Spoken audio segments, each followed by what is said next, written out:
안녕하십니까. 논리로 푸는 사주학의 석하소재학입니다. 오늘은 그 5번째 시간으로요, 지구의 자전운동으로 분석하는 오행과 사행이라는 주제를 가지고 강의를 해나가겠습니다.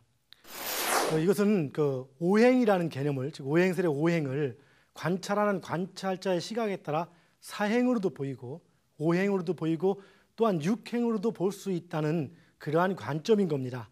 즉 부산 앞바다의 5, 6도가 5도입니까? 6도입니까? 물론 5도일 수도 있고 6도일 수도 있는 그러한 논리와 같은 것이죠. 자, 그럼 같이 공부해 보도록 하겠습니다. 동양학에 뿌리를 두고 발전해온 사주학. 사주학의 근간을 이루고 있는 음양오행설을 새로운 관점으로 분석하며 사주학을 보다 명확한 논리체계로 재조명한 석하. 동양의 과학, 사주명리학. 이제 그 근본 원리를 석화와 함께 명확한 이론체계를 통해 밝혀보자. 자, 여러분 한 시간 동안 또 지난 시간에 공부 많이 하셨죠? 자, 그럼 지난 시간에 배웠던 내용들 뭡니까? 자, 오행이 목화토금수 오행이 왜 오행인가? 즉 목이 왜 목이고 화가 왜 화고 토가 왜 토고 금이 왜 금이고 수가 왜 수인가? 즉 목이 왜 뻗어가는 기운인 것이며, 그리고 화가 왜 분산되는 기운이고 토가 왜 그걸 중재하는 기운이 되고, 금이 변화를 시작하는, 오그라들기 시작하는, 오므러들기 시작하는, 복귀하기 시작하는 기운이 되며, 수가 원점으로 돌아오는 기운이 되는지, 그 특성이 되는지에 대해서 공부를 해봤고, 오행의 상생고리에 대해서 공부를 해봤습니다. 자, 다시 한번 체크를 한번 해보겠습니다. 지구의 자전으로 생기는 절대 완전원이라고 우리가 규정을 내린다겠습니다. 이 완전원의 도식을 가지고 우리는 음양오행설을 설명해 나가고 있는 것입니다. 자, 다시 봅시다. 이것은 지구의 자전과 동시에 한 방향으로의 순환을 지속하고 있다겠습니다. 자, 그리고 그 과정을 각각 5개로 나눴을 때, 자, 어디든 관계없습니다. 왜 꼭 여기가 1번? 아니, 상관없어요. 여기를 1번으로 하든 여기를 1번으로 하든 여기를 하든 그것은 관계가 없겠죠. 아무디고 임의의 숫자를 정했을 때, 자, 1번, 2번, 3번, 4번, 5번 이렇게 임의의 숫자를 정했을 때, 그리고 여기에 또 뭐가 빠져 있습니까? 임의의 숫자를 정하긴 정하되 어떤 기준점이 주지 않은 상태. 그 얘기는 어떤 사람을, 저를 볼 때 그냥 40대 남자로 보는 것은 객관적인 시각이 되겠죠. 그러나 저를 볼 때 아빠라고 보는 것은 딱 우리 애들만의 시각이 되는 겁니다. 다른 사람들은 그런 시각을 가질 수 없겠죠. 즉 특수한 시각이 되는 거죠. 저는 40대 남자이면서 동시에 아빠일 수 있지만, 아빠라는 40대 남자는 누구에게나 해당되는 제 개념이지만, 바로 아빠라는 것은 우리 이쁜 딸들한테만 해당되는 개념이겠죠. 바로 이렇게 바라보는 관점에 따라서 사물은 달리 보이는 겁니다. 자, 바로 처음에 이렇게 볼 때 관점은 어떤 기준점이 있지 아니한 것, 그냥 그대로 바라보는 것, 객관적인 40대 남자로 바라보는 것, 이런 관점에서 볼 때 그 운동 형태를 5단계로 나눈 것, 이것이 바로 오행의 절대 개념이 들어가면서 각각 그냥 오행은 생운동만 지속하는 형태를 얘기합니다. 오행이 인접해 있는 오행끼리 생운동을 하게 되는 요인은 뭐라겠습니까? 그것은 바로 지구에 지속되는 자전 때문에 일어나는 겁니다. 그럼 지구가 멈추면 얘 그때는 생도 없습니다. 물론 어느 날 지구가 멈춘다면 생뿐이 아니라 저도 여러분도 아마 존재하기 쉽지 않지 않을까 생각을 합니다만은, 어쨌든 간에 이것이 바로 오행의 생생운동인데요. 이것을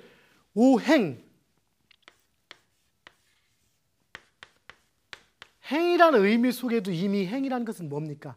5개 요소나 어떤 특별한 어떤 물체를 얘기하는 게 아니고 움직이는 것을 얘기합니다. 왔다 갔다. 행이라는 의미는 뭔가 들어왔다 나갔다는 이런 움직임들을 얘기하는 거죠. 우리가 은행, 양행 이렇게 얘기하듯이요. 자, 오행은 바로 이렇게 움직이는 개념들을 얘기하는 것인데, 바로 이렇게 5단계 움직이는 개념을 오행이라고 하는 겁니다. 이것을 목화토금수라고 하지 않아도 괜찮습니다. 1, 2, 3, 4, 5로 명하면 1, 2, 3, 4, 5고 됩니다. 아니면 그냥 ABCD로 명하면 ABCD가 됩니다. 그것을 목화토금수로 명하면 목화토금수가 됩니다. 즉 목화토금수라는 명칭이 중요한 게 아니라 그 형태, 운동 형태가 중요한 것이죠. 그래서 이렇게 운동을 5단계로 나눌 때, 첫 번째 기준점이 없는 상태에서는 어떤 하나의 운동은 다른 운동을 이렇게 생해주는 이러한 역할을 지속적으로 하게 된다는 얘기입니다.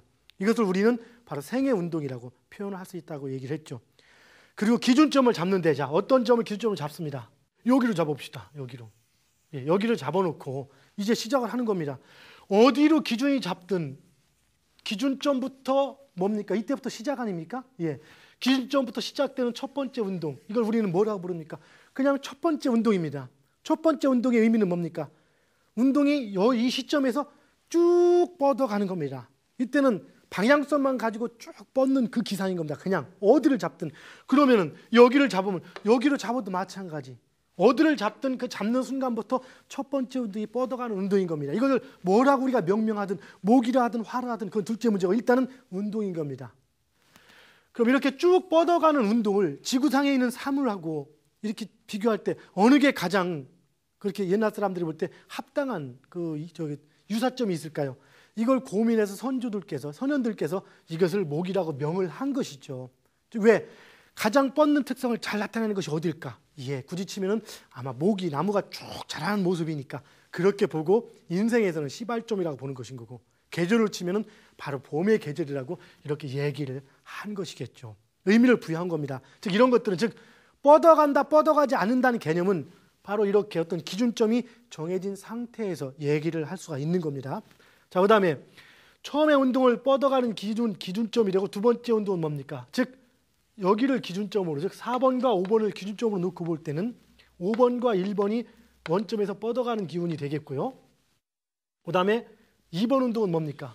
바로 더 이상 뻗어가지도 않고 줄어들지도 않는 그런 운동이 됩니다. 그것은 5번과 1번의 이 운동을, 뻗어가는 운동을 더 이상 뻗어가지 않게 바꿔서 막아서 다시 3번과 4번으로 줄어드는 운동을 만들어주는 것, 그것이 바로 2번의 운동이 되죠. 그래서 이걸 우리는 오행에서 어떤 성분이 이런 역할을 합니까? 우리가 알고 있는 건 토가 이런 역할을 하죠. 그래서 이것을 토라고 놓고 중간자라고 놓는 겁니다. 자, 그리고 다시 돌아오는 것, 금과 수. 돌아오기 시작하는 최초 그 얘기는 봅시다. 나무가 여름에 쫙 꽃을 피우고 벌어졌다가 가을이 되면서 쭉쭉쭉 나무 쭉 떨어집니다. 그러면서 줄어들게 되죠. 바로 줄어드는 모습, 변화가 되는 모습, 바로 이런 것들 자체를 우리는 바로 뭡니까? 금의 현상으로 우리가 대입을 시켜놓은 것이죠. 그리고 이렇게 줄어드는 나무가 다시 줄어들었다가 이제 겨울이 되면 어떡합니까? 표피가 두꺼워지고 내지는 나무 떨어진 씨앗을 놓고 볼 수도 있습니다만 최대한 줄어들어서 다음 버무리한 새싹이 나오기 전에 준비를 하는 과정들, 이것들을 바로 수의 개념으로 놓고 본 겁니다. 그래서 이것을 인생으로 놓고 보면은 시작해서 젊은 시절을 목이라는 개념으로 놓고, 젊은 시절은 뭡니까? 막 이제 키만 커가는 것처럼 한 방향으로 말아가는 건 이런 개념들이 목이 되는 거고, 조금 세상의 단맛은 맛을 배워가는 시기를 바로 뭡니까? 이때를 화라는 기준으로 놓고 본 것이고, 더 이상 키가 크지 않는 시기, 그리고 옆으로만 퍼지고 더 이상 크지 않는 시기, 그리고 군식구가 딸리는 시기, 이걸 우리는 토라고 놓고 봤고, 그 다음에 어느 정도 커진 상태에서, 사람이 물론 줄어들기도 하지만 많이 줄어들 나이니까 커진 상태에서 이제 남들에게 어떤 영향력을 행사하는 시기, 남들을 제어시키는 시기.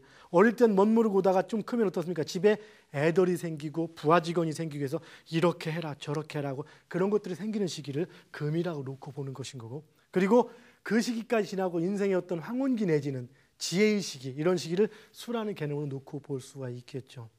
여러분, 이렇게 놓고 본다면 여기서 어떤 개념이 지금 설명이 된 겁니까? 오행의 목화토금수가 왜 목화토금수인지, 왜 그러한 특성을 가지고 있는지가 지금 완전원의 분석으로서 설명이 되었죠. 그 다음 두 번째 또 뭡니까? 오행의 상생의 고리가 왜 상생이 되는지, 즉 쇠가 물을 생하는 게 아니고 금의 운동이 수의 운동으로 변화되는 과정인데, 이것을 지구상의 사물, 즉 금의 운동하고 가장 알맞은 게 뭘까라고 생각하다 보니까 쇠붙이라는 개념을 접어둔 겁니다. 왜 쇠붙이를 여기에 의미했을까요? 자, 쇠붙이는 날카롭고 강한 이미지를 갖고 있습니다. 일단은 그래서 뭔가 쳐내는 기상들을 갖고 있죠. 반면에 쇠붙이는 때들이 열을 가해서 두드리고 접으면 또 모양이 확 변할 수가 있습니다. 나무도 이렇게 불을 가면 변한다 치지만 나무는 사실은 쭉쭉 뻗을 뿐이지 이미 잘라놓은 나무는 쉽게 변하지가 않습니다. 바로 그런 의미를 가지고 그 금에다가 이렇게 대입을 시킨 거죠. 그럼 수라는 건 뭡니까? 수는 바로 이 세상 모든 만물의 시작과 끝의 의미, 그것의 의미 같은 것들을 취해가지고 대입을 시킨 거죠. 그리고 이 세상 사람들이 전부 다 살다가 할 때 어디로 갑니까? 뭐든지 갖다 묻어두고 숨어두는 땅 속의 의미, 그래서 땅이라는 의미를 가지고 토라고 만들어 놓은 개념인 거죠. 즉 목화 토금수는 나무, 불, 흙, 금, 물이 아니라 그러한 특성, 지구상에 있는 사물 중에서 가장 그 특성과 닮은 것을 취상한 것이다 라는 개념으로서 그 오행을 알아볼 수 있을 것입니다. 자, 그러면 이번에는 오행의 그 상극에 대해서 한번 알아보겠습니다. 이 부분은 조금 이해하기가 어려울 수도 있습니다. 여러분 약간 이해가 안 되시는 분들은 그냥 넘어가 주십시오. 다음에 고급 강의 때 다시 또 한번 상세하게 강의를 해 나갈 겁니다. 자, 우리가 이제 다시 한번 봅시다. 이 동그라미 하나 또 그릴게요. 이거 뭡니까? 항상 그리는 것은 지구의 자전 원, 그렇죠? 절대 완전원이라고 부르는 원운동의 도식입니다. 우리가 처음에 이 원운동의 도식을 가지고 이 어떤 시작점이 꼭 왜 여기냐고요? 아까 말씀드렸듯이 어디든 관계없지만 설명의 편의상 여기라고 정해놓은 겁니다. 이 시작점에서 어떤 변점까지 가는 개념들, 이것을 우리가 양이라고 표현했고 돌아오는 것을 우리는 음이라고 표현했고 이 안에 중간자는 양과 음에 비해서 큽니까 적습니까? 아주 상당히 적죠. 이 상당히 적은 부분들을 우리는 중간자라고 표현했습니다.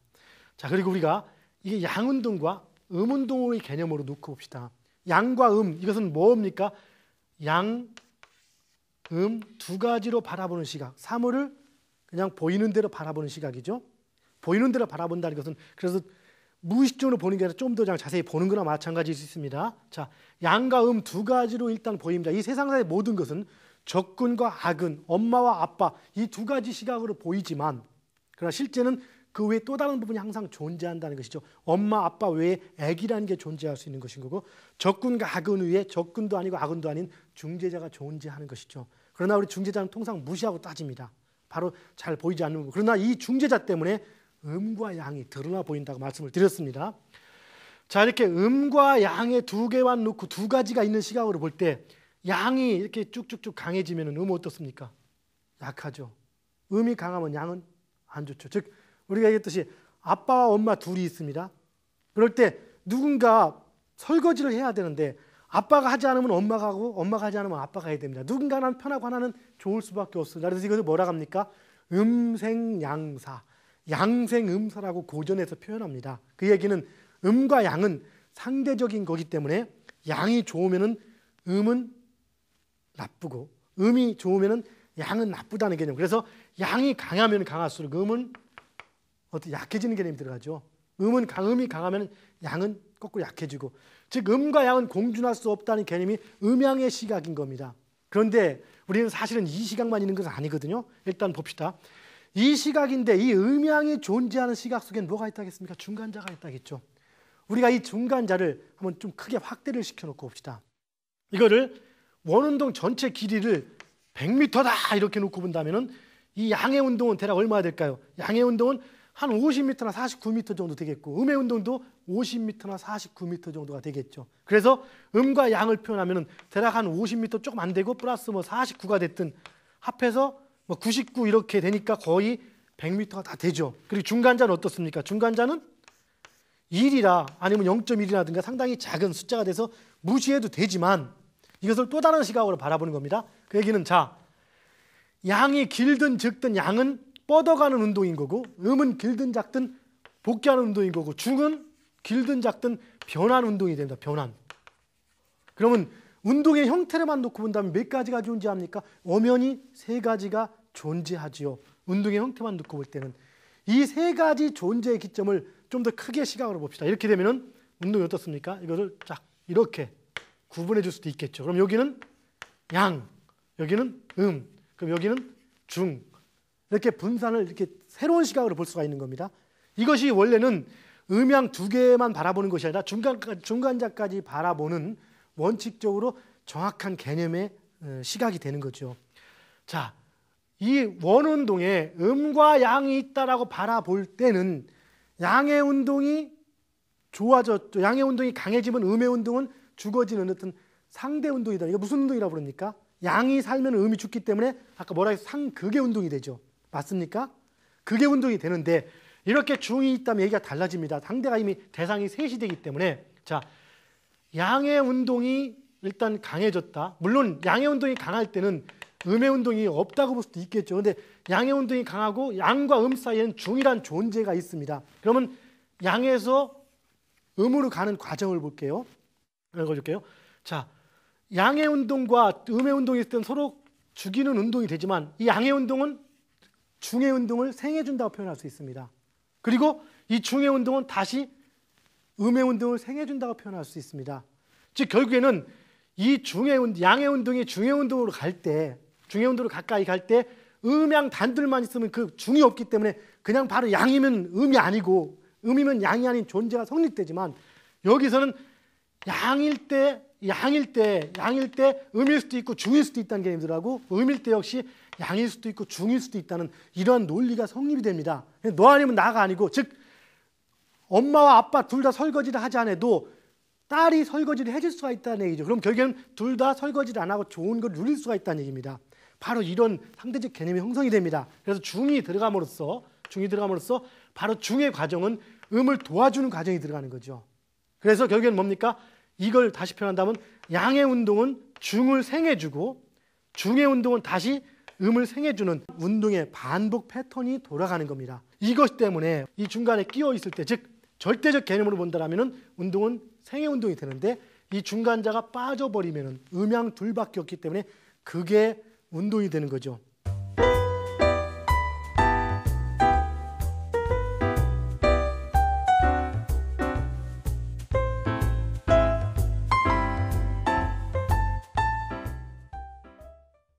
자, 잘 봅시다.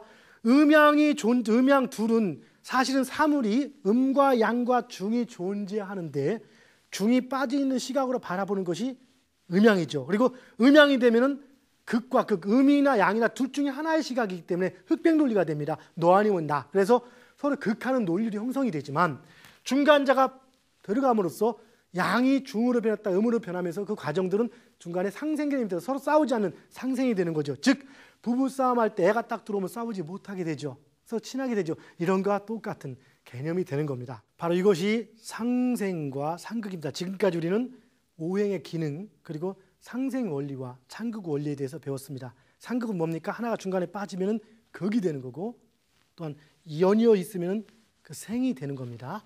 자, 그러면 다시 한번 봅시다. 오행에서 이제 오행의 지금 오한운동의 오행의 순환운이죠. 오행에서 목과 화와 토의 이 단계적 운동에서 이 화가 빠지면 목과 토는 뭐가 됩니까? 극이 되죠. 그리고 화가 들어가 있으면 생이 되죠. 바로 이것이 오행의 상극 논리라고 말씀을 드렸죠. 상대적 개념과 절대적 개념 앞에서 얘기를 했습니다. 우리는 지금 움직이는 지구에 있다겠습니까? 아니면 멈춰있는 지구에 있다겠습니까? 움직이는 지구에 있죠. 움직이는 지구에 있고 우리만 움직이는 지구에 있는 게 아니라 이 칠판도 움직이는 지구에 같이 있습니다. 그러다 보니까 지구와 동시에 움직이는 이 칠판은 제가 볼 때는 뭐로 보입니까? 움직이지 않고 멈춰 있는 것으로 보이죠. 그런데 저 태양이나 북극성처럼 움직이지 않고 멈춰 있는 것은 어떻습니까? 움직이는 것처럼 보이죠. 그건 왜 그렇습니까? 우리가 움직이는 지구에 있기 때문에 사실 우리가 거꾸로 움직이는 지구에 있기 때문에 우리는 안 움직이는 걸 착하게 되고 현실 사물들이 반대로 보이는 겁니다. 자, 여기서 우리가 지구와 동시에 움직인다고 보는 관점이 뭡니까? 이게 바로 그 사실을 사실로 보는 절대적 관점이 되고요. 그리고 보이는 대로 보는 것, 우리가 시운동이라고도 표현하죠. 별자리 운동을 관찰할 때 태양이 뜨고 지는 거나 이렇게 보는 것을 우리는 뭐라고 합니까? 상대적 관점이라고 합니다. 즉 우리가 어떤 사물들을 볼 때 보이는 대로 보는 것과 사실을 제대로 보는 것, 우리가 음양론에서는 뭡니까? 음양은 보이는 대로 보는 거니까 상대적 관점이고 양, 중 이 3의 시각은 절대적 관점이라고 말씀을 드렸습니다. 자, 그럼 오행에서도 봅시다. 오행에서 이 오행에서 볼 때 처음에 시작점에서 볼 때 토의 운동은 관찰이 됩니까? 안 됩니까? 시작점 기준에서 볼 때 토의 운동은 운동량은 있으되 원점에서 멀어지는 운동이 없기 때문에 토의 운동은 사실은 잘 관측이 되지 않는 겁니다. 즉 이 시점에서 볼 때는 목과 화의 운동이 관측되다가 즉 직진하다가 분산되다가 조금 있다가 다시 뻗어오는 줄어드는 개념 그리고 원상으로 복귀되는 이렇게 네 가지 운동만이 관측이 되는 개념입니다. 그러다 보니까 뭐로 보입니까? 넷으로 보이는 거죠. 이것을 좀 더 다른 개념으로 한번 봅시다. 자, 절대 완전을 다시 한번 그려보겠습니다. 이번에는 편의상 밑에부터 이렇게 그려서 나갈게요. 자, 여기서 이 밑에를 우리가 수로 표현하고 처음에 시작되는 저 기점을 여기라고 놓고 보는 것이죠. 이것은 목으로 표현하고 우리가 화, 토, 금, 수. 지금 목화토금수의 기능이 일단 설명이 되었죠. 우리가 지금부터 얘기하는 것과 지금 우리 학문을 하고 있는 이런 모든 개념들은 영원한 우주의 흐름 속에 있는 객관적 기준이 됩니까? 아니면 21세기를 살아가는 우리의 시각으로 바라보는 겁니까? 예, 21세기 살아가는 바로 우리의 시각으로 바라보는 관점이 되는 겁니다. 자, 우리의 시각이라는 건 뭡니까? 뭔가 시작이 돼 있는 시각. 즉, 이 목화토금수에서 우리가 음과 양에서 우리의 기준은 어디라 했습니까? 양에서 바라보는 시각이라고 했습니다. 현실은 절대적인 것은 양, 중이 보이지만 우리는 양에서 바라보기 때문에 음을 양으로 거꾸로 본다라고 설명을 드렸었죠. 마찬가지 우리가 바라보는 시각은 시작된 시각이기 때문에 바로 목에서 바라보는 시각이 되는 겁니다. 모든 걸 바라볼 때. 그 얘기는 돼지 새끼 12마리가 놀러가서 이렇게 돼지 새끼 이렇게 쉴 때 나를 빼고 쉰다 가죠. 내가 보이는 것만 보이니까. 이렇게 12마리가 있지만 내 눈에 보이는 건 11마리인데 실제 존재하는 건 12입니다. 바로 이러한 현상들을 얘기하는 겁니다.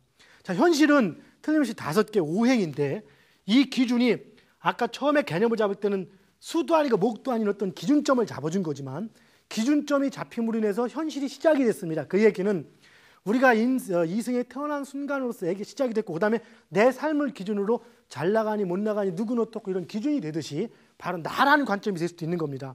모든 사물을 직접적으로 관찰하는 그 시점, 그것이 바로 목이 되는 겁니다. 그래서 목에서 바라보는 것, 모든 것들은 바로 목의 기준으로 움직입니다.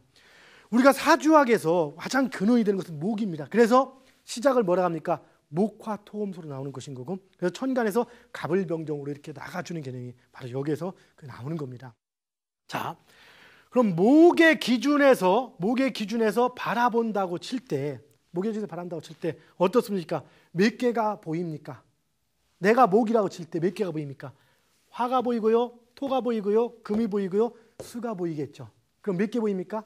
나는 안 보이죠? 예, 총 4개가 보이는 겁니다. 우리가 5명이 모여있다고 칠 때 내 눈에 보이는 건 몇 명? 4명입니다. 4명. 5명일 때.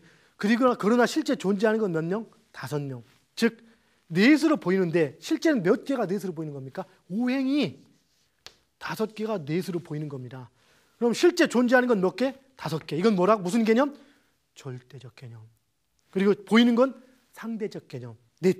바로 이것이 사행과 오행 바라보는 시각에 따라 달라지는 겁니다. 기준점에 따라서. 자, 다시 바라봅니다. 틀림없이 오행은 목화토금수 5개가 있습니다. 그런데 나는 그 중에 하나이기 때문에 내가 보이는 것은 4개입니다. 자, 그럼 우리는 여기서 중요한 사실을 알 수가 있습니다.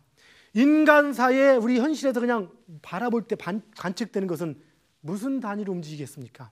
첫째, 4세 단위로 움직이겠죠. 물론 더 가까이는 음양의 2의 단위로 움직입니다. 그 다음에는 4의 단위로 움직입니다. 그리고 4를 또 분산시키면 8의 단위로 움직입니다.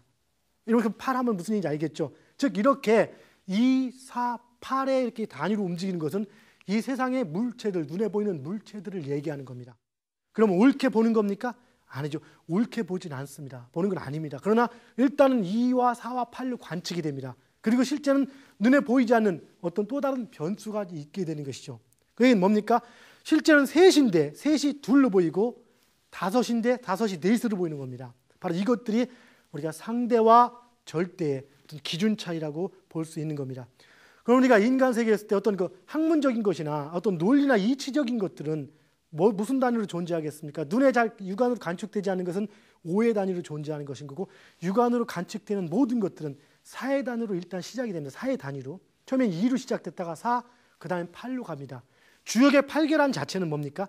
바로 인간사에 일어나는 것들을 8가지 단계의 기본 패턴으로 잡아놓은 겁니다. 이것을 다시 64, 384의 단위로 갑니다. 그리고 눈에 보이지 않는 것, 그건 뭡니까? 기운들이죠. 이런 것들을 포함한 것, 변화가 바로 또 다른 관점이 되는 것이죠.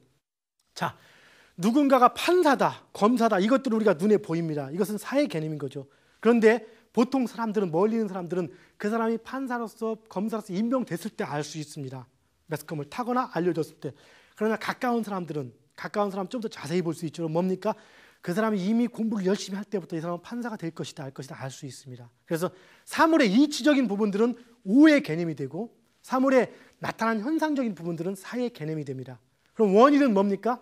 오가 되고 드러나는 건 뭡니까? 사가 되는 거죠. 그럼 눈에 보이는 건 뭡니까? 사가 되죠. 왜? 현상이니까. 눈에 보이지 않는 건 뭡니까? 오가 되는 것이죠. 그러면 우주는 눈에 보입니까? 깜깜하고 잘 안 보이죠. 기운이죠. 자연스러운 거죠. 이거 뭡니까? 바로 이것은 오의 개념이라고 볼 수 있겠죠. 그리고 지구는, 우주에 비해서 지구는 뭡니까? 형체가 있는 것이니까 음의 개념이죠. 이건 뭡니까? 눈에 보이는 겁니다. 그래서 사의 개념으로 볼 수 있죠. 인간 자체는 뭡니까? 오라고 볼 수 있습니까? 사라고 볼 수 있습니까? 움직이니까 오라고요. 인간 자체에서 형체를 갖추고 있는 부분은 사의 개념이 됩니다. 그래서 팔다리도 4개, 뭐 이렇게 뭐 이런 형태로 얘기를 해줍니다. 그러나 인간을 움직이는 인간의 정신 부분, 눈에 보이지 않는 부분은 오의 단위로 움직입니다. 이것은 중요한 의미를 가져옵니다. 이것은 그냥 사주학을 풀기 위한 가정의 학문이 아니라 이 전 우주가 변화하는 법칙이기 때문에 가장 미세한 원자나 전자 단위도 관측되는 건 일단 4로 관측이 되게 되어 있습니다. 그리고 8로 관측이 되게 되어 있고, 그러나 그 속에는 또 다른 개념이 존재하게 되는 겁니다. 인체에 관계돼서 사람을 분류한다 치면 제일 먼저 4단계로 분류할 수가 있습니다. 처음에는 남녀 2단계로 분류할 수 있겠죠. 그 다음에는 남자 같은 남자, 여자 같은 남자, 또한 여자 같은 여자, 남자 같은 여자 4단계로 분류가 되는데 조금 더 깊게 보면 그 외에 또 다른 부분이 존재하는 겁니다. 그런데 4단계 다음에 5단계를 먼저 찾는 것이 아니라 통상 8단계로 또 분류가 되게 되어 있습니다. 이것이 바로 우리가 사물을 이렇게 관측하는 절대와 상대의 시각이 되는 것입니다. 자, 그럼 우리는 여기서 중요한 걸 알 수가 있습니다. 옛날 고대인들이 이 세상을 볼 때 사의 단위로 먼저 봤을까요? 아니면 오의 단위로 봤을까요? 즉 여기서 먼저 이런 질문이 됩니다. 이 세상의 모든 걸 볼 때 사람들이 2의 단위로 먼저 봤을까요? 3의 단위로 먼저 봤을까요? 예, 처음에는 음양의 2단위로 봅니다. 적 아니면 나. 그리고 조금 더 세분화시키면 4개의 단위로 봅니다. 어떻게?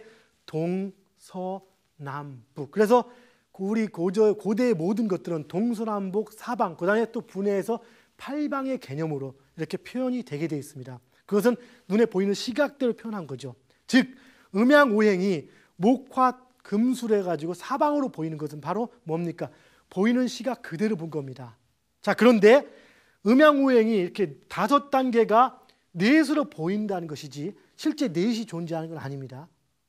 5이 존재하되 토가 제 역할을 하지 않고, 즉 바라보는 시각에서는 어떤 중간자, 내 자신이 그들과는 다른 나기 때문에, 특별한 존재이기 때문에 보이는 건 넷으로 보이는 겁니다.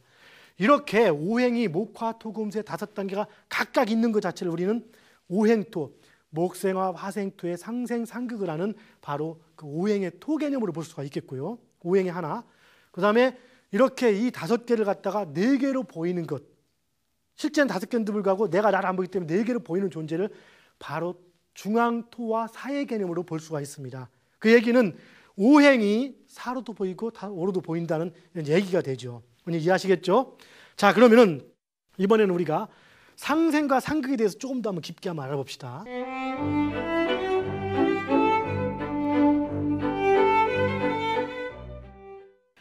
상생과 상극이라고 얘기를 하는데요. 이 서로 상자의 의미가 뭡니까? 물론 이 상자는 서로라는 의미가 들어가 있습니다. 서로라는 건 뭡니까? 내가 너한테 뭘 줬으면 너도 나한테 줘. 이게 서로입니다. 예를 들어 내가 너한테 먹을 거 줬는데 넌 나한테 안 줘. 이건 서로입니까? 서로가 아니죠. 서로상은 똑같은 만큼을 도와준다는 의미를 가지고 있습니다. 물론 이 상자는 옛날에 영의정, 좌의정처럼 영상, 좌상하는 상, 즉 보좌해준다는 어떤 정승을, 왕을 보좌해준다는 차원에서 보좌해준다는 의미도 들어가 있고 재상의 의미도 들어가 있지만 원래 이 상의 의미는 바로 서로라는 의미인 겁니다. 바로 상생은 서로가 생해준다는 의미죠. 자, 그리고 상극은 서로가 극한다는 의미입니다. 목생화, 화생토, 이것을 뭐로 부르면 목생화. 이걸 우리가 뭐라고 부릅니까? 이것을 상생이라고 부르죠. 목생화, 상생한다. 맞습니까? 그리고 화생토도 상생이고 목생화, 화생토, 토생금, 금생수를 우리는 상생이라고 부릅니다. 그리고 목이 토를 극하는 것도 우리는 상극이라고 부르죠. 상극이라는 게 그 개념이니까. 그런데 이 말에 모순이 좀 있다라고 이렇게 얘기를 할 수가 있습니다. 자, 상은 이렇게 서로 똑같은 만큼 도와주는 건데 봅시다. 목이 화를 이렇게 생해 줍니다. 목이 화를 생해 줄 때 원래 상의 의미는 어떤 의미입니까? 그러면 이 화도 목을 생해 준다는 의미를 갖습니다. 그렇죠. 내가 너한테 생해 줬을 때 너도 나를 생해 주다. 이게 서로 상치 아닙니까? 상생이니까. 원래 상생이면 이런 걸 내포하고 있지만은 실제 오행의 상생론에서는 절대 목은 화를 생해 주지 화가 목을 똑같이 생해 주지 않습니다. 화 역시 토를 생해 주지 토가 화를 생해 주지는 않습니다. 그럼 토 역시 금을 생해 주지 금 역시 화를 생해 주지 않습니다. 이건 뭡니까? 이건 바로 상생이 아니고 편생이라고 볼 수도 있죠. 이건 모순인 겁니다. 일방적인 생을 해주는 겁니다. 또한 마찬가지 목이 일방적으로 토를 극하지 토가 목을 극하지는 않습니다. 또한 토 역시 일부러 수를 극하지 수가 토를 극하지는 않습니다. 그럼 뭡니까? 상극입니까? 아니죠. 편극입니다. 그럼 편생과 편극이라고 해야 되는데 우리는 상생과 상극이라고 합니다. 자, 봅시다. 어떤지. 호랑이가 토끼를 잡아먹습니다. 그리고 토끼가 풀을 뜯어먹죠. 이것을 풀이 토끼를 뜯어먹습니까? 아니면 토끼가 호랑이를 잡아먹습니까? 절대 그렇지 않습니다. 인간사 모든 것들은 이렇게 편극으로 이루어집니다. 편극으로. 오행도 편극입니다. 그런데 상생과 상극이라는 얘기를 합니다. 이제 어떻게 설명을 할 수 있을까요? 예, 중요한 겁니다. 자, 오행에서 얘기하는 상생과 상극이라는 것은 목과 화, 아니면 화와 수, 화와 토 이런 어떤 단계별로 하나의 과정을 얘기하는 게 아닙니다. 여기서의 상생과 상극은 개개의 목과 화, 화와 토, 토와 금 이런 개개의 관계를 얘기하는 것이 아니고 오행고리 전체를 얘기하는 겁니다. 이 완전원이 뭡니까? 싫든 좋든 우리는 지구가 돌다 마는 것이 아니라 한 바퀴씩 하루에 한 바퀴씩 돌게 되어 있습니다. 그래서 완전원 전체가 완성이 되는 단계, 바로 이 부분들을 우리는 내 전체의 과정들을 얘기하는 것입니다. 즉 목이 화를 생해 줬을 때 이 과정만 놓고 보면 이건 틀림없이 편생입니다. 그런데 목은 단지 화를 생해 준 것으로 인해서 다시 화로부터 화로부터 토를 생하고 또 토는 금을 생하고 금은 다시 수를 생함으로써 다시 수로부터 목이 생을 받게 되는 겁니다. 이것은 물론 목이 화를 생해주고 화가 바로 목을 생해준 것과는 차원이 다른 문제입니다. 즉 상생이라는 개념은 하나의 과정들을 얘기하는 것이 아니고 전체 오행원 그릴 오행원 전체를 얘기하는 겁니다. 즉 오행원 전체는 하나의 완성을 이루는데요. 그 과정을 보기 위해서는 모순이 존재한다는 겁니다. 이 세상 만사가 그렇습니다. 이 세상 만사 모든 것들은 그 이루기 위한 과정 속에서는 어려움이 존재하고 모순이 존재하는데 그 모순은 바로 완성으로 가기 위한 모순이라는 겁니다. 그래서 우리의 삶에 즉 인간사를 볼 때 즉 지구가 자전과 공전을 계속하는 즉 자전을 통하는 이 자선상에 존재하는 모든 생명체의 하나의 과정을 세분화시켜 놓고 볼 때는 반드시 모순이 존재한다는 겁니다. 완벽한 이상세계, 플라톤의 이상세계는 존재하지 않습니다. 그것은 모순만이 존재하는 겁니다. 그런데 그 모순은 뭡니까? 바로 완성으로 가기 위한 모순인 거죠. 그래서 우리는 하나하나의 모순에 너무 연연해할 필요가 없는 겁니다. 뭔지 아시겠습니까? 이것은 상극 역시 마찬가지입니다. 목은 오로지 토를 극하는 것 하나만으로 인해서 다시 언젠가 토가 직접 목을 극하지는 않지만 바로 토는 수를 극하고 이 수는 화를 극하고 화는 다시 금을 극하고 금은 다시 목을 극하게 됨으로써 목은 단지 토만 극했지만 결국에는 자기하고 관계없는 즉 자기가 극하지 않은 금으로부터 자기도 극을 받게 되는 윤회의 고리를 형성하게 되는 겁니다. 이것이 바로 인간사인 거죠. 즉 직접 내가 어떤 행위를 했을 때 그 행위가 지금 돌아오진 않지만 다른 쪽으로 내가 보이지 않는 쪽으로 해서 나에게 돌아온다는 겁니다. 그런데 우리는 살아가면서 어떻습니까? 나에게 직접적으로 도움을 준 사람은 무조건 고맙게 생각하고 물론 은혜를 잊으면 안 되겠죠. 나를 괴롭히는 사람은 무조건 나쁘게만 생각합니다. 그러나 현실은 그렇지 않죠. 실질적으로는 나한테 지금 여기서 괴로움을 준 사람이 또 다른 어떤 연인으로 해서 직접 그 사람은 아니지만 다른 사람이 나에게 또 도움을 주게 되는 것이 바로 인간사의 어떤 흐름이면서 고리라는 얘기입니다. 이것이 바로 상생상극의 모순이면서 또한 크게 볼 때는 상생상극의 큰 완전원의 고리가 되는 것입니다. 자, 무슨 얘기인지 이해하실 수 있겠죠? 자, 오행의 우리는 그럼 이제 상생과 상극론의 그 모순까지 한번 알아보았습니다. 자, 그리고 이것을 조금 또 다른 관점으로 한번 봅시다. 또 다른 관점으로. 자, 이 여기서 음양에 갈라지는 기준점, 즉 시작되는 기준점이 수와 목으로 볼 때요. 목에서 화의 개념은 우리가 양이라고 했습니다. 양. 그 다음에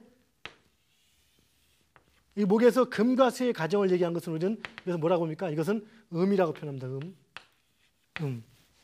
자, 그러면은 이 양과 음이 갈라질 때, 이 사이 양과 음이 갈라질 때, 음이 변할 때, 즉 중간자 토의 역할이 어디에 들어가냐 얘기입니다. 중간자 토는 양에 분산되는 기운을 음으로 바꿔주는 역할을 하기 때문에 큰 양과 큰 음이 이렇게 만나는 지점, 이 지점에 중간자 토의 개념이 들어갑니다. 자, 그런데 현실의 기준에서 볼 때는 뭡니까? 상대적 시간이죠. 현실의 기준에서 볼 때는 목과 화의 운동은 눈에 들어오고 금과 수의 운동은 눈에 들어오지 않는다고 했습니다. 그러다 보니까 토의 운동이 잘 안 보이는 거죠. 토는 뭡니까? 실제 운동이 잘 보면 있는 거죠. 있지만 이것은 단지 뻗어간 운동을 복귀 운동으로 바꿔주는 역할만 하지 자체가 운동이 없기 때문에, 즉 운동량이 없기 때문에 원점에서 바라볼 때는 아무것도 없고 단지 중재자 역할만 해주는 걸로 보이는 겁니다. 그래서 뭡니까? 그게 보면은 양을 음으로 이렇게 바꿔주는 역할을 하는 중간자 토라는 개념인 겁니다. 즉 쉽게 말해서 말을 바꿔서 얘기할 때도 양의 기운이 음으로 바뀔 때는 중간자 토가 필요한 겁니다. 자, 우리가 이것을 계절로 놓고 봅시다. 목의 계절이 어디입니까? 이 계절이 목의 계절은 바로 봄을 얘기하고 화의 계절은 여름을 얘기합니다. 그럼 봄과 여름이 쭉 가다가 다음에 가을에 이제 어디 토는 안 보이니까 현실 세계, 우리는 지구가 돌아가고 눈으로 관측되는 세계는 현실 세계니까 토가 안 보이는 겁니다. 그래서 사행만 존재하기 때문에 바로 여름에서 가을로 넘어갑니다. 그리고 그 다음에 가을 되면 겨울이 옵니다. 그렇게 된다면 뭐가 빠져 있습니까? 예, 토가 빠져 있죠. 중간자 토. 그래서 토가 가장 필요한 부분이 사실은 여름과 가을 사이가 되는 겁니다. 이게 토의 역할이고 중간자 토. 그래서 그 장하락에서 여름 속에서 토를 배치시키기도 하고 계절에서 목화 토에서 네 군데 배치시키기도 합니다. 자, 그런데 여기서 또 중요한 걸 얘기해 봅시다. 자, 양에서 목화의 양에서 금수의 음으로 바뀔 때 우리는 중간자 토가 필요하다겠습니다. 그러면 이렇게 질문하는 사람도 있을 수 있습니다. 그러면 금수의 음에서 거꾸로 양으로 바뀔 때는 왜 토가 없습니까? 우리가 또한 아까 음양을 가지고 구분할 때도 양에서 중간자를 거쳐서 음으로 갈 때 중간자가 있다 했지, 음에서 양으로 올 때도요 변하는데 여기도 중간자가 있어야 되지 않습니까? 이게 맞습니다. 원리대로 치면 맞습니다. 그것이. 그런데 중요한 거 하나가 있습니다. 절대 완전원의 개념은 뭘 의미합니까? 오행이 자, 한 바퀴 돌면은 이 세계 자체는 이미 없어지는 겁니다. 새로운 시대가 시작되는 거죠. 자, 우리가 그 음양오행설을 상당히 혹평하고 비판했던 사람들 중에 양계초라는 사람들이 있습니다. 양계초나 풍우라 이런 분들이 음양오행설의 역사에서 우리의 김홍경이라는 학자가 또 그 책들을 번역한 책이 있는데요. 물론 금호 김홍경 선생님 말씀하는 게 아닙니다. 그럼 이런 그 학자들은 그 책을 통해서 뭐라 했냐? 음양오행설은 2000년을 이어온 미신의 본거지다. 함재의 근거가 없다. 이렇게 얘기를 하고, 또한 이들 역시 특히 그 음양오행설을 원운동의 어떤 그 순환론을 가지고 설명을 이렇게 했던 부분이 있습니다. 원운동은 목화토금수에 지금 이렇게 설명을 이렇게 해줄 수는 있어요. 구간별 설명을 해줄 수 있지만 궁극적으로 반복되는 패턴이기 때문에 변화가 있는 것 같으면서 결국에는 변화가 되지 않는다. 그래서 변화 자체를 정확히 설명할 수 없다. 동태적 평형이다. 이렇게 설명을 했는데요. 한 가지 착각한 게 있죠. 우리는 이 원운동을 어디에서 따온 겁니까? 그냥 제가 만든 겁니까? 아니죠. 현실 세계, 우리의 인류의 역사가 지속되는 한은 움직이고 있는 지구의 자전원에 의해서 원운동이 나온 겁니다. 그러면 지구의 자전원은 어떻게 움직입니까? 봅시다. 지구의 자전원을 보면은 그냥 보면은 이렇게 정면에서 보면 하나의 원이 되겠죠. 이렇게 원이. 이것을 지구는 자전만 합니까? 자전을 하면서 공전을 또한 이렇게 지속합니다. 그렇기 때문에 자전뿐이 아니라 이렇게 실제로 어떻게 움직입니까? 옆에서 보면은 이렇게 변해가는 현상이 되는 겁니다. 즉 원 자체만 놓고 보면은 한 바퀴 돌아서 제자리에 온다라고 볼 수가 있겠지만은 실제는 어떻습니까? 바로 이렇게 원 운동을 지속하면서 변해가는 겁니다. 이것이 변화하는 것과 변하지 않는 것 두 가지를 동시에 취할 수 있는 요인이 되는 것이죠. 그 얘기는 봄, 여름, 가을, 겨울이 반복되는 것은 해마다 반복되기 때문에 이것은 반복의 패턴인 겁니다. 이것은 지구의 그냥 자전혼 공전을 얘기할 수 있겠죠. 내일 또한 아침이 된다. 오늘 해가 지면 내일 또한 아침이 또 떠오릅니다. 모레도 마찬가지고 이렇게 반복되는 패턴은 지구의 자전을 의미합니다. 그런데 오늘 아침과 내일 아침이 결코 같지 않은 것, 그리고 바로 올해, 즉 해마다 봄이 되면 꽃이 피고 진달래는 피지만 올해 피는 진달래와 내년에 피는 진달래는 결코 같은 꽃은 아니라는 것, 즉 그것은 반복되는 패턴 속에 변화하는 것이 있는 거죠. 그건 뭡니까? 바로 지구는 자전과 동시에 공전을 계속하기 때문에. 그럼 여기서 원운동이라는 건 뭡니까? 바로 우리가 규정하는 것은 하나의 원운동을 의미하는 겁니다. 이 원운동. 그리고 하나가 지나면 새로운 시작이 되는 겁니다. 하나가 지나면 새로운 시작. 자, 우리가 오행을 가지고 얘기할 때 뭐라 했습니까? 목화 토금수의 오행은 각각 그 완성을 이루면서 하나의 전체로서 완성을 이루는 고리라고 했습니다. 목화 토금수가 끝나고 나서 새로운 목화 토금수는 이미 차원이 또 다른 운동이 되는 겁니다. 그래서 여기서는 중간자를 논할 필요가 없는 겁니다. 새로운 시작이 되기 때문에. 무슨 얘기인지 이해하시겠습니까? 바로 이래서 우리가 그 시각을 같이 나눌 수 있고 중간자의 개념을 나누어 볼 수가 있는 것입니다.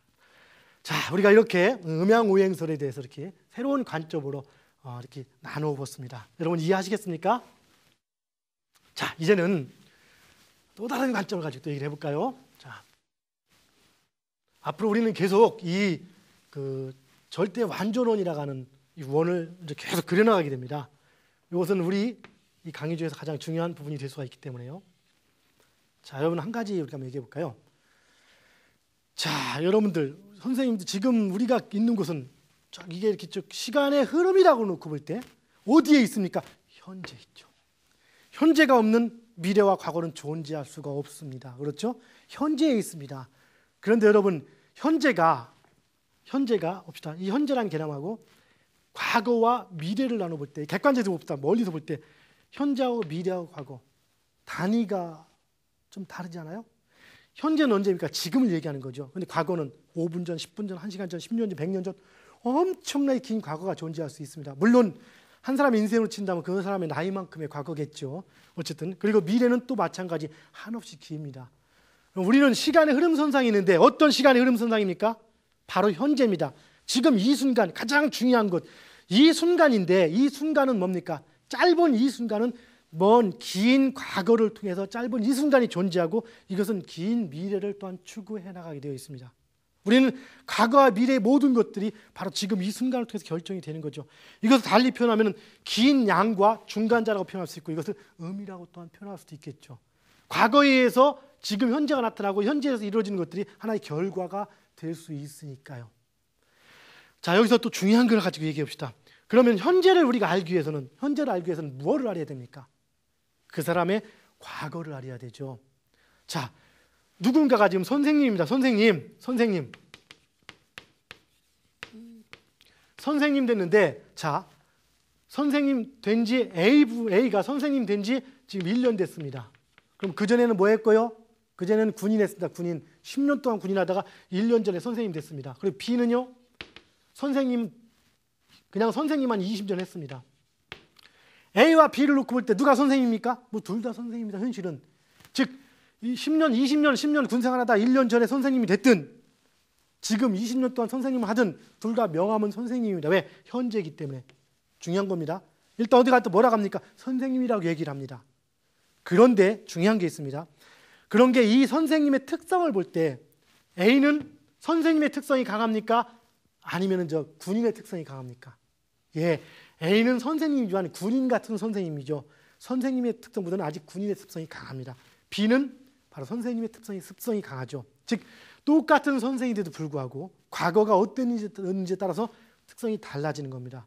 그래서 현재는 바로 이 과거를 바탕으로 해서 이루어지는 거죠. 과거가 없이는 현재가 존재하지 않는 겁니다. 물론 현재를 바탕으로 또 미래가 존재하지만서도요. 여기서 우리는 또 중요한 개념을 알 수가 있습니다. 자, 우리의 모든 인간사의 일들은 시간의 흐름선상에 있습니다. 시간의 흐름은 뭡니까? 바로 이런 현재와 과거 속에서 존재하는 현재를 보는 겁니다. 이 사주학은요, 바로 이렇게 시간의 선상에서 공간을 바라보는 학문이고 공간의 선상에서 시간을 바라보는 학문이고 또한 어떤 특정한 시간의 선상에서 또 다른 시간을 바라보는 학문이 되는 겁니다. 자, 이런 측면 가지고 볼 때, 자, 양과 음을 나눌 때 양의 시간의 흐름, 시간에 어떤 게 우선순위입니까? 지구는 한 방향으로 도는 그런 원이기 때문에 양의 흐름을 통해서 음이 존재하는 거죠. 양이 없으면 음은 존재하지 않습니다. 그래서 이 양이 만약에 요만큼 멀리 갔다 아니면 조금 이렇게 갔다 양이 그러면 음의 존재도 요만큼에서 끝날 수밖에 없는 겁니다. 양이 더 멀리 갔다 그럼 음은 더 멀어질 수 클 수가 있습니다. 원 자체가 바로 그래서 양이 원인이고 음은 결과인 겁니다. 즉 과거가 있기 때문에 현재가 존재하는 것과 마찬가지입니다. 그래서 우리가 양을 즉 갑이 있기 때문에 을이라고 볼 수가 있습니다. 갑이 있기 때문에 을이라고 볼 수 있는 겁니다.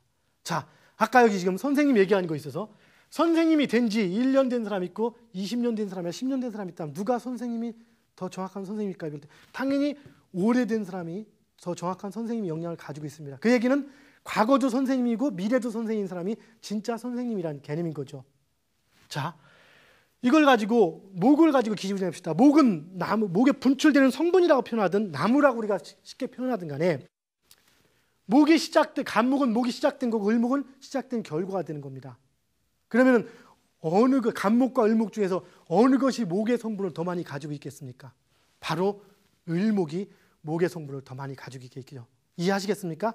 왜 지난 시간에 다시 간목, 즉 간목이 원인이기도 하지만 간목이 원인이고 을목이 결과이기도 하지만 결국에는 시간의 흐름 선상에 있기 때문에 똑같은 목일 때 그 간목은 기운이고 을목은 그 결과가 되는 것이기 때문에 을목이 더 많은 그 진짜 목의 현상을 가지고 있는 겁니다. 왜? 을목은 현재고 간목은 과거이기 때문에.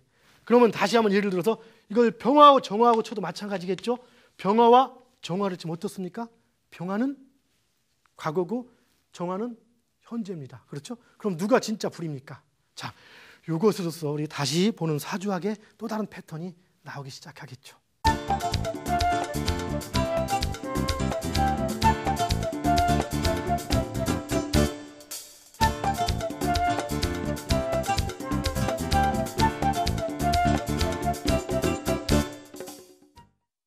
예, 여러분 오늘 절대와 상대의 개념 그리고 똑같은 오행이 그 바라보는 시각에 따라 사로도 보이고 오로도 보인다는 것. 즉 절대적 개념은 오이고 상대적 개념은 사라는 개념들 이런 것들에 대해서 공부를 해봤습니다. 그런데 보니까 있지 않습니까? 시청자 여러분들 대단하신 분들입니다. 왜 그런지 아십니까? 제가 이렇게 보니까 두 분 빼놓고는 지금 이 내용을 거의 다 이해하고 계십니다. 이거는 지금 상당히 중요하고도 어렵고 난해한 내용 중에 하나입니다. 2500년의 음양오행설의 어떤 그 한 획을 바꾸는 그런 기점에 지금 있는 거거든요. 이렇게 난해한 것들을 여러분들이 어느 부분들은 대부분 전부 다 이해를 하고 어느 부분은 조금 이해를 덜 했어도 많이 받아들이는 거 이렇게 보입니다. 지금 여러분들은 정말 대단하신 분들입니다. 자, 열심히 한번 공부해서 우리 끝까지 한번 같이 가보도록 하겠습니다. 감사합니다.